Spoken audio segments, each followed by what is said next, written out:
I'm here today with Sam Koshare Eduardes, founder of oceanstory.org, a really wonderful online meeting place for those who share a love of the oceans.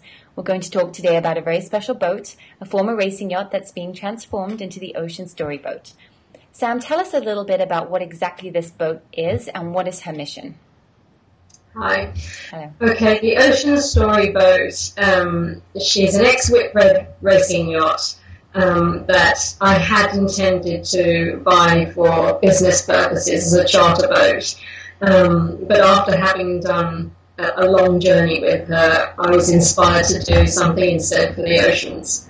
So the boat is now being prepared to be transformed into a campaign boat for the oceans for awareness, also for a global community art piece and a communication point to unite people. And what exactly did you discover on your journey that changed your idea for this boat?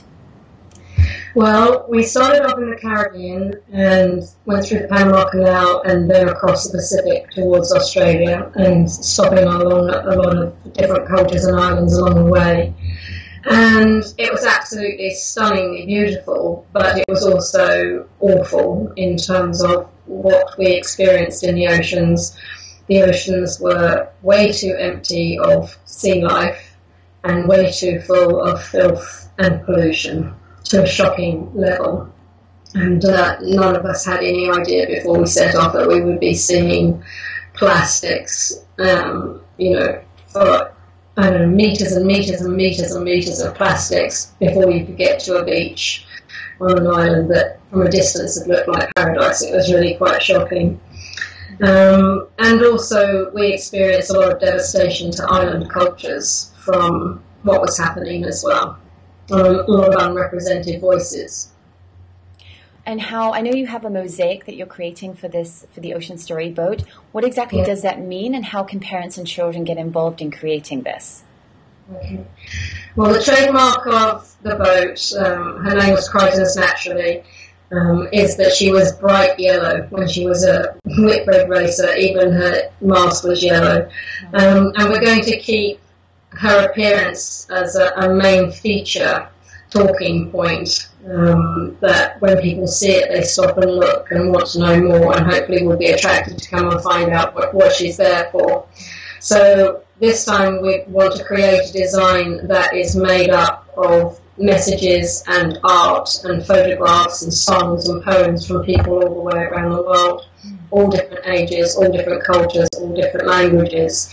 And we're asking people seeing the choice between a beautiful ocean that's crystal clear and teeming with perfectly healthy marine life, or oil and plastic and filth and devastation. And it's up to us. We're that powerful and we're the ones to make the difference. So that's what the mosaic is about. Oh, wonderful. And where is she setting sail from, and where does the journey take her? She's currently in New Zealand, and that's where we will be doing the work to transform her from her old appearance into the Ocean Story boat and getting her ready for the campaign journey.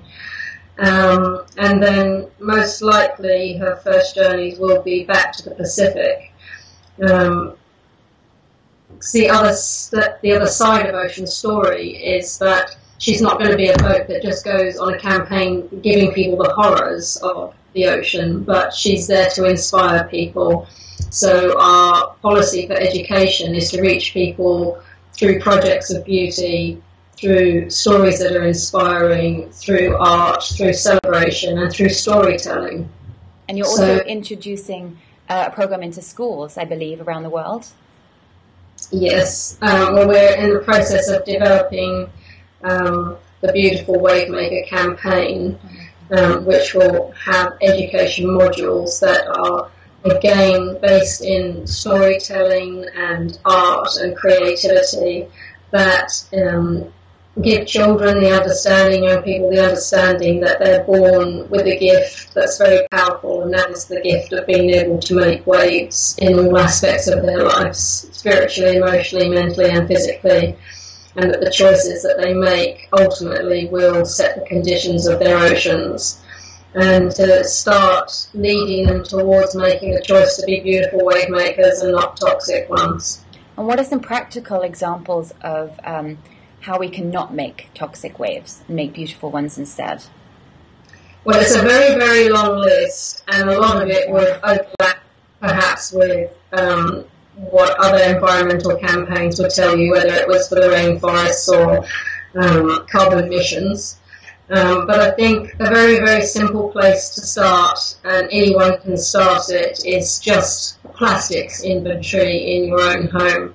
If you spent an hour or two going from room to room and opening your cupboards and really taking a look at how much plastic is there and how much of that plastic is used just once and thrown away, and to start making a mental note, where could I change this for something more environmentally friendly, and taking more care to recycle the plastics that you feel you have to use.